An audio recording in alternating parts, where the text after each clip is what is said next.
5 clés de la communication dans le couple. Bonjour à toutes et à tous et bienvenue sur ma chaîne Esther Valentin, votre coach spécialisée en vie sentimentale. Et aujourd'hui, je vais vous partager 5 bases, 5 clés qui me semblent essentielles pour bien communiquer dans un couple. La communication, ce n'est pas seulement les mots qu'on va employer, on va le voir ensemble. Déjà, je voulais vous dire bienvenue sur ma chaîne. Si vous êtes nouveau, n'hésitez pas à vous abonner pour avoir tous les conseils sur la vie sentimentale que j'aborde ici. Si vous êtes habitué à cette chaîne, eh bien, bienvenue aussi évidemment. Et un petit rappel, likez cette vidéo si elle vous plaît. Ça fait toujours très plaisir, ça soutient, ça motive, donc n'hésitez pas. Mais on va en revenir à ces 5 clés essentielles. La première, s'exprimer. S'exprimer. L'autre ne sait pas forcément ce que vous pensez, ce que vous voulez, ce que vous avez envie. L'autre n'est tout simplement pas vous. Et penser que l'autre doit vous deviner, c'est déjà le sortir de son rôle d'être humain. En fait, sans le savoir, on va avoir ce comportement très inconscient, si on ne le sait pas, c'est logique. Et en fait, on va se créer un gros quiproquo. Mais ça me semble logique, ça me semble évident, donc ça devrait l'être pour l'autre automatiquement.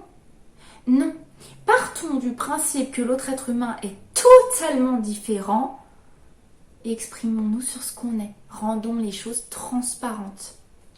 Ce qui est absolument vous semble évident ne l'est pas forcément pour l'autre. Donc vraiment, ce petit rappel va être essentiel.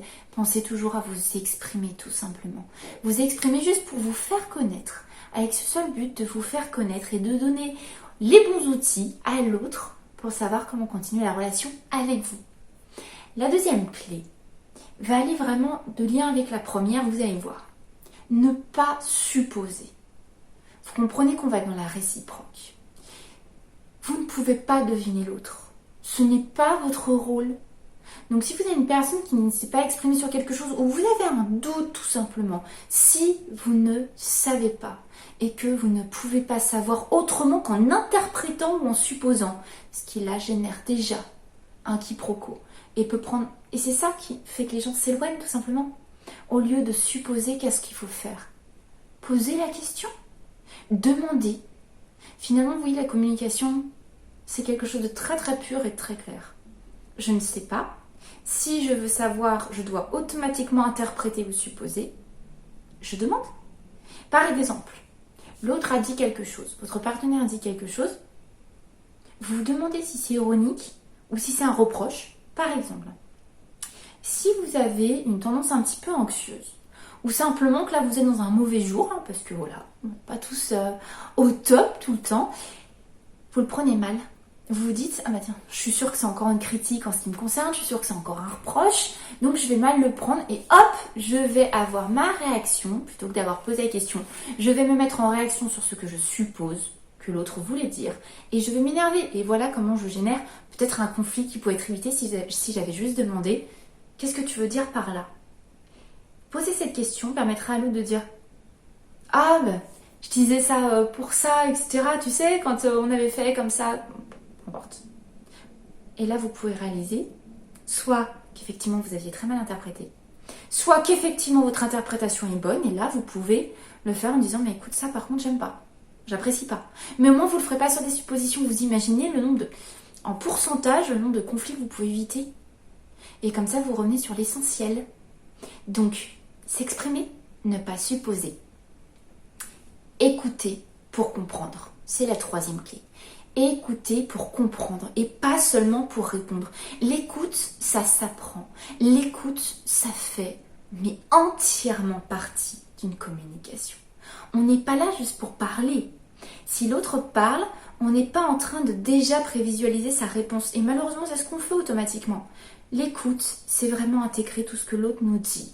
Et l'écouter pour ce qu'il est, pour ce qu'il pense, pourquoi il a choisi ces mots, qu'est-ce qu'il essaie de nous transmettre comme message, et vraiment recevoir le message.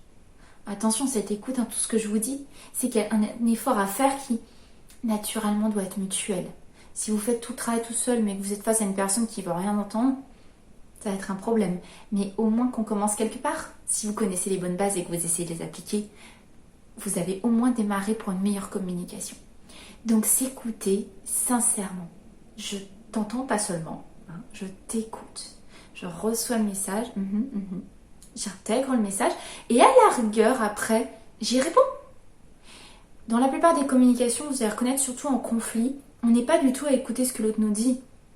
On est juste là et c'est généralement de se défendre parce qu'on se parle pas très bien, on va se reprocher les choses, hein, ça va être notre système habituel de parler en disant tu as fait ça, tu as ça, parce qu'on n'a pas appris à parler de soi et qu'on n'a pas appris à s'exprimer sur soi-même.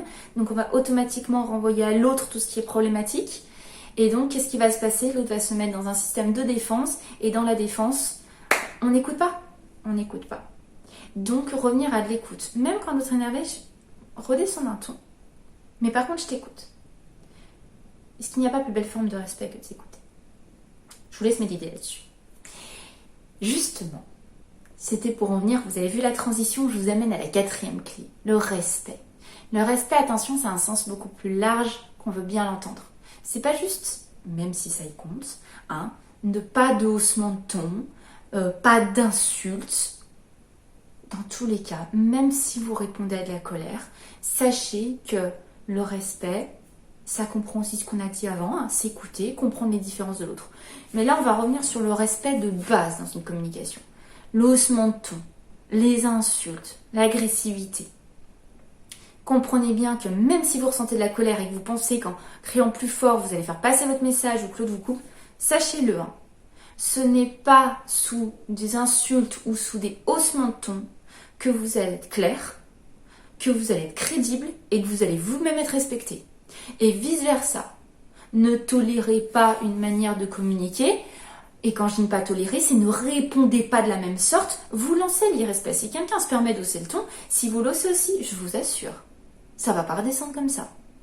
Soyez la personne qui désamorce. Même si vous avez besoin d'un temps de recul pour revenir et dire écoute, moi je rentrerai pas dans ce système d'hausser le ton, je sais qu'on va ni s'écouter, ni se comprendre, ni se transmettre les bons mots. Ça sert à quoi? C'est quoi notre but au final? C'est quoi le but d'un couple quand il se parle? De continuer d'avancer ensemble. Pensez-y. Et la 5e clé, la 5e base pour moi pour une bonne communication dans la relation, ça va être de savoir s'excuser. Savoir s'excuser, mais pas seulement quand on a tort, mais pour se comprendre et s'entendre. C'est vraiment apprendre avec du recul. Je ne vais pas m'excuser pour tout et rien et me prendre toutes les responsabilités. Mais ne pas s'excuser quand on a tort. Imaginons l'autre a généré peut-être un conflit par une mauvaise interprétation. S'excuser simplement, encore un exemple, je suis désolée que ça en soit venu à ce qu'on hausse le ton et se parle mal. Je suis navrée, c'est pas les moments que j'aime. Je m'excuse si ça peut ressentir ça. Je ne suis pas responsable de ce que l'autre a interprété, mais juste m'excuser qu'elle ait ressenti ça, c'est pas vraiment s'excuser pour ce qu'on a fait, c'est plus une main tendue pour s'ouvrir à l'autre, de dire je te prends en considération. Est-ce que vous comprenez tout le sens de s'excuser, savoir s'excuser, et évidemment savoir aussi reconnaître ses torts. On peut ne pas être la personne qui est source du conflit, mais on est deux. Si on est passé au haussement de ton et aux insultes, généralement on n'a pas fait ça tout seul. Il y a un schéma qui lui se fait de reconnaître qu'on est deux dans le schéma. C'est déjà une belle main tendue vers l'autre pour se mettre à deux pour modifier le schéma. En gros, c'est ça. J'espère vraiment que cette vidéo vous a plu, que ces 5 points, vous les notiez. À la rigueur qu'on pousse un petit peu le travail, n'hésitez pas à mettre en commentaire s'il y a un des points où vous voulez que je pousse un petit peu plus en vidéo, qu'on exploite les sujets, parce que là, s'exprimer, ne pas supposer, écouter, respecter, savoir s'excuser, ce sont des bases de la bonne communication. Et je vous rassure, je vous l'assure aussi, ça s'apprend, même si on ne l'a pas forcément appris dans la communication. Les cours de communication, ça ne ressemblait pas forcément à ça à l'école. Donc, et surtout, dans la vie amoureuse, c'est plus complexe parce qu'on est très répondant à de nombreuses émotions qu'on n'a pas dans d'autres relations de la vie. Donc je vous le dis encore une fois, j'espère que cette vidéo vous a plu sincèrement. N'hésitez pas à la liker, je vous le rappelle, si c'est le cas. Et vous savez très bien que, dans tous les cas, moi je ne vous lâche pas parce que je vous retrouve très très vite pour une prochaine vidéo. Bye bye.